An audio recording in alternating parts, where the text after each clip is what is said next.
Hi friends, இந்த laptop HP ப்ரோபுக் 430 G6ங்கிற model.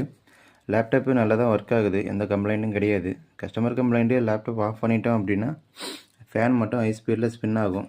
இந்த model சீரீஸில் காமனாக வரக்கூடிய கம்ப்ளைண்ட். ஸோ ஆல்ரெடி நான் அட்டன் பண்ணியிருக்கேன்.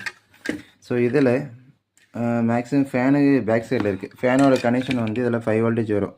இங்கே பாருங்கள், இது வந்து ஃபேனோட கனெக்ஷன். 5 வோல்டேஜ் பின்னு, ஃபஸ்ட்டு பின்னு வந்து 5 வோல்டேஜ் லைன் பின்னு. அது வந்து ஆஃப் பண்ண பின்னாடி க்ளோஸ் ஆகலை, ஸ்விட்சிங் ஆகலை. ஸோ அதனால் வரக்கூடிய கம்ப்ளைண்ட்டு கண்டினியூஸாக 5 வோல்டேஜ் வருது. ஸோ அதான் ஃபேனும் வந்து கண்டினியூஸாக ரொட்டேட் ஆகுது. ஸோ அதில் நான் ட்ரேசர் பண்ணதில் இது ஸ்கீமாட்டிக் டயக்ராம் இல்லை, போர்டு வியூ மட்டும் தான் இருக்குது.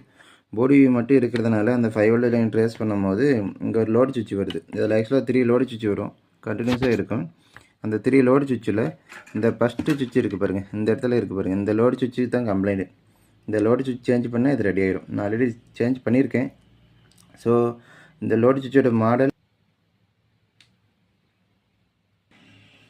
JW10F. இதுதான் அந்த லோடு சுவிட்சோட மாடல். இந்த லோடு சுவிட்ச் தான் கம்ப்ளைண்ட்டு. லோடு சுவிட்ச் சேஞ்ச் பண்ணினா ரெடி ஆகிடும். அதாவது ஆஃப் பண்ணும் போது உங்களுக்கு வோல்டேஜ் ஸ்விட்சிங் ஆகணும். ஸ்விட்சிங் ஆகலை அப்படின்னா கண்டினியூஸாக வோல்டேஜ் ஜென்ரேட் ஆகும். ஸோ லோடு சுவிட்ச் சேஞ்ச் பண்ணால் ரெடி ஆகிடும். இதுக்கு ஸ்கீமாட்டிக் டயக்ராம் இல்லை, போர்டு வியூ மட்டும் தான் அவைலபிளாக இருக்குது. ஸோ அதனால் நம்ம போர்டு வியூ வச்சு தான் ட்ரேசர் பண்ணி ஆகணும். இதுதான் பார்ட் நம்பர்.